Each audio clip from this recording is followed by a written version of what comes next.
Doctor Virendra आपका स्वागत करता हूं वीरेंद्र आयुर्वेदा चैनल पर। मैं आपको आज एक शास्त्रीय योग औषधि बतला रहा हूं, मध्वारिष्ट। मध्वारिष्ट का निर्माण, गुण, उपयोग और सेवन करने का विधि हमारे आयुर्वेद के महर्षियों ने आयुर्वेद के प्राचीन ग्रंथ में क्या उल्लेख किया है।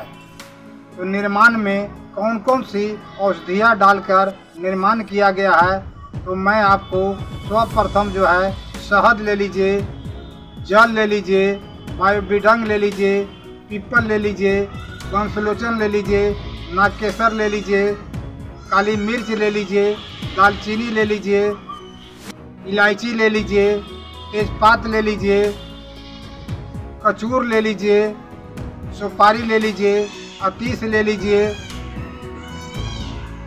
और आप जो है तेज बल ले लीजिए, चित्रामूल ले लीजिए, पिपला मूल ले लीजिए। आदि औषधियों को एक मिट्टी के पात्र में उसको डालकर और मुंह को बंद कर दीजिए। और मुंह को बंद करने के बाद आप 1 माह के लिए उसे छोड़ दीजिए सुरक्षित जगह पर, और 1 माह के बाद उसे निकाल लीजिए। और निकालने के बाद शीशी के बर्तन में या बोतल में उसको छान कर रख लीजिए। यह औषधि आपको तैयार हो गया।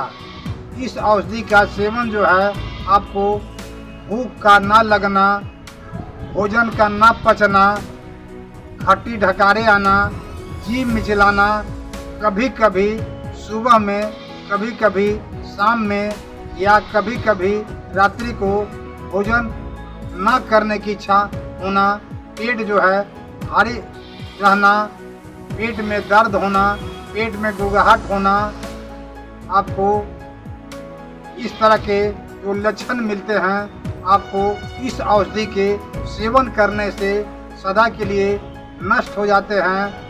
आपको मंदाग्नि को पाचक पित्त जो है प्रदीप्त करके आपको जठराग्नि को तेज करता है और भोजन में सुधार लाता है। यानी भोजन जो करते हैं उसकी पाचन क्रिया में सुधार लाता है।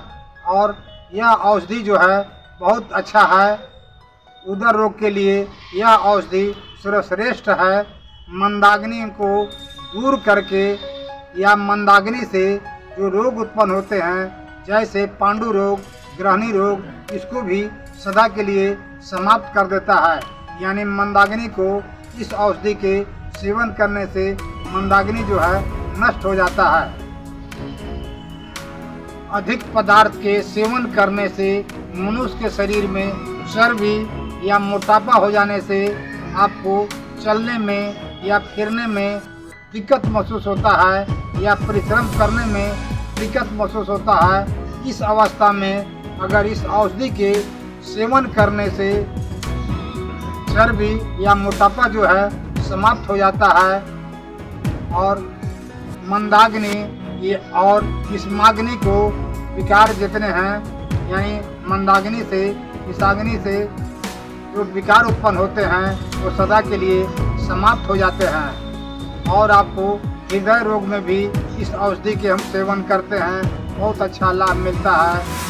पांडु रोग में इस औषधि के सेवन करने से पांडु रोग जो है समाप्त हो जाता है। ग्रहणी रोग में इस औषधि के सेवन करने से ग्रहणी रोग जो है से समाप्त हो जाता है। कुष्ठ रोग में इस औषधि के सेवन करने से कुष्ठ रोग समाप्त हो जाता है। शोथ में इस औषधि के प्रयोग करने से शोथ यानी सूजन रोग जो है समाप्त हो जाता है। ज्वर रोग में इस औषधि के सेवन करने से ज्वर जो है समाप्त हो जाता है। बवासीर में इस औषधि के सेवन करने से बवासीर जो है समाप्त हो जाता है। वातज और कफज के जितने विकार हैं इस औषधि के सेवन करने से नष्ट हो जाते हैं। यह औषधि बहुत उत्तम है, उदर रोग के लिए बहुत अच्छा औषधि है।